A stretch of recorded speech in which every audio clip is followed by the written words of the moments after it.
सोना, जरा सोचिए इसके बारे में। ये सिर्फ एक चमकती हुई धातु नहीं है, ये हमेशा से ताकत का, दौलत का और एम्पायर्स के बनने और बिगड़ने का प्रतीक रहा है। और आज यही सोना एक ग्लोबल पावर स्ट्रगल के बिल्कुल सेंटर में है, एक ऐसी खामोश जंग जो दुनिया का नया ऑर्डर लिखने वाली है। तो आखिर सवाल ये उठता है कि दुनिया की बड़ी बड़ी महाशक्तियां इस सदियों पुरानी धातु के पीछे एक दूसरे से खामोशी से क्यों लड़ रही हैं? इस सवाल का जवाब हमारी और आपकी दुनिया का आर्थिक भविष्य तय कर सकता है। चलिए, इस पूरी कहानी को समझने के लिए हमें थोड़ा पीछे जाना होगा। पहला पड़ाव, सोना, एक ऐसी संपत्ति जिस पर वक्त का कोई असर नहीं हुआ। इसका इतिहास कोई 100-200 साल नहीं, बल्कि 5000 साल से भी ज्यादा पुराना है। जरा इस सफर पर नजर डालिए। 2600 ईसा पूर्व में मिस्र के राजा महाराजाओं के लिए ये धन और भगवान से जुड़ने का जरिया था। फिर करीब 700 ईसा पूर्व में रोम और ग्रीस ने व्यापार के लिए पहले सोने के सिक्के बनाए। 15वीं सदी आते आते यूरोप के बड़े बड़े साम्राज्य सिर्फ सोने की तलाश में 7 समंदर पार करके अमेरिका जैसे महाद्वीपों पर कब्जा करने लगे। और 19वीं सदी तक तो पूरी दुनिया ने द गोल्ड स्टैंडर्ड को अपना लिया। मतलब हर देश के नोट की कीमत सीधे सीधे सोने से तय होती थी। मतलब हजारों सालों से सोना ही असली दौलत रहा है।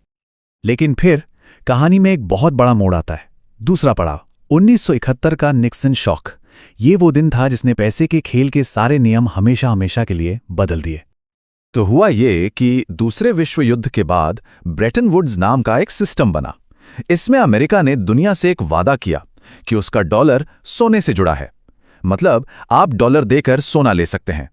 इसी एक वादे ने डॉलर को दुनिया की रिजर्व करेंसी यानी सबसे बड़ी करेंसी बना दिया।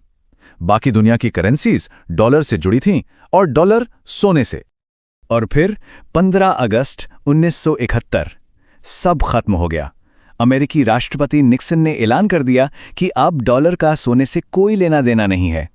यहीं से जन्म हुआ आज के फिएट मनी सिस्टम का, यानी ऐसा कागजी पैसा जिसके पीछे सोने की कोई गारंटी नहीं थी। इस एक फैसले ने पूरी दुनिया की आर्थिक तस्वीर ही बदल डाली। और बस यहीं से शुरू होती है हमारी आज की कहानी। तीसरा पड़ाव, आज का गोल्ड वॉर। ये कोई तोप और बंदूकों वाली जंग नहीं है, बल्कि ये तिजोरियों में रखे सोने के जरिए लड़ी जाने वाली एक आर्थिक लड़ाई है, जिसका मकसद है दुनिया पर अपना दबदबा कायम करना। देखिए, ये लड़ाई दो ताकतों के बीच है। एक तरफ है अमेरिकी डॉलर का राज, जो दुनिया की सबसे बड़े रिजर्व करेंसी है। सारा ग्लोबल व्यापार इसी से होता है। और दूसरी तरफ खड़ा है सोना, जो डॉलर से आज़ाद एक अलग सिस्टम बनाने की कोशिश है। ये महंगाई और पाबंदियों से बचाता है, और सबसे बड़ी बात, ये अमेरिकी ताकत को सीधी चुनौती देता है। और इस जंग में एक शब्द बार बार सुनने को मिलता है, डी डॉलराइजेशन। इसका सीधा सा मतलब है दुनिया के व्यापार और विदेशी मुद्रा भंडार में अमेरिकी डॉलर पर अपनी निर्भरता को धीरे धीरे कम करना। ये उन देशों का सबसे बड़ा हथियार है जो मौजूदा सिस्टम को बदलना चाहते हैं। और अगर किसी को लगता है कि ये सब सिर्फ बातें हैं, तो जरा इन आंकड़ों पर गौर कीजिए। 2022 से 2024 के बीच दुनिया भर के सेंट्रल बैंकों ने इतनी तेजी से सोना खरीदा जितना आधुनिक इतिहास में कभी नहीं खरीदा गया था। ये साफ दिखाता है कि डॉलर सिस्टम पर भरोसा कम हो रहा है और ये गोल्ड वॉर अब तेजी पकड़ चुकी है। तो इस बड़ी सी शतरंज की बिसात पर आखिर वो बड़े खिलाड़ी हैं कौन? चलिए अब एक एक करके उनकी चालों को समझते हैं। चौथा पड़ाव, ग्लोबल खिलाड़ी और उनकी रणनीतियां। सबसे पहले मैदान में है मौजूदा चैंपियन अमेरिका।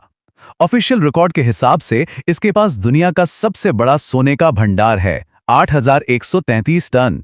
लेकिन अमेरिका की असली ताकत ये सोना नहीं, बल्कि पूरी दुनिया पर डॉलर के दबदबे को बनाए रखना है।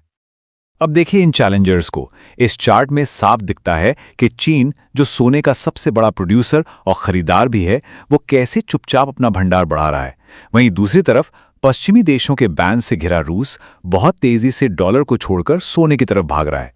दोनों का मकसद एक ही है, डॉलर पर अपनी निर्भरता को जड़ से खत्म करना। और इस खेल में एक और बड़ा खिलाड़ी है भारत, दुनिया का दूसरा सबसे बड़ा सोने का उपभोक्ता। यहां सोने की सांस्कृतिक मांग तो है ही, लेकिन अब भारत का सेंट्रल बैंक भी अपने विदेशी मुद्रा भंडार में डॉलर का हिस्सा कम करके सोने को बढ़ा रहा है ताकि विविधता लाई जा सके। तो कुल मिलाकर तस्वीर कुछ ऐसी बनती है। अमेरिका अपने डॉलर सिस्टम को बचाने में लगा है, चीन और रूस डी-डॉलराइजेशन के जरिए उसे चुनौती दे रहे हैं और भारत एक न्यूट्रल लेकिन लगातार बढ़ती ताकत के तौर पर अपने रिजर्व को डाइवर्सिफाई कर रहा है। तो अब सबसे बड़ा सवाल, इस सब का अंजाम क्या होगा? हमारा आखिरी पड़ाव, शक्ति का भविष्य।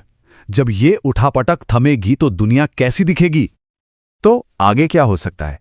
देखिए, इस गोल्ड वॉर के नतीजे में भविष्य के कई रास्ते खुलते हैं। एक संभावना यह है कि ब्रिक्स देश आपस में व्यापार के लिए सोने पर आधारित कोई नई करेंसी बना लें। या फिर सोचिए, चीन का डिजिटल युआन, जिसे शायद सोने से जोड़ा जा सकता है, वो डॉलर को टक्कर दे। हो सकता है हम एक ऐसी दुनिया की तरफ बढ़ रहे हों जहां किसी एक करेंसी का राज नहीं होगा, बल्कि कई करेंसीज आपस में मुकाबला करेंगी। एक्सपर्ट्स का तो यह भी मानना है कि सोने की कीमतें और बढ़ेंगी और ब्लॉकचेन जैसी नई टेक्नोलॉजी से इसका व्यापार और भी आसान हो जाएगा। एक बात तो साफ है, इस गोल्ड वॉर का जो भी विजेता होगा वो सिर्फ एक धातु पर कब्जा नहीं करेगा, बल्कि आने वाली पूरी सदी की कहानी लिखेगा। अब सवाल सिर्फ एक ही है, वो कौन होगा?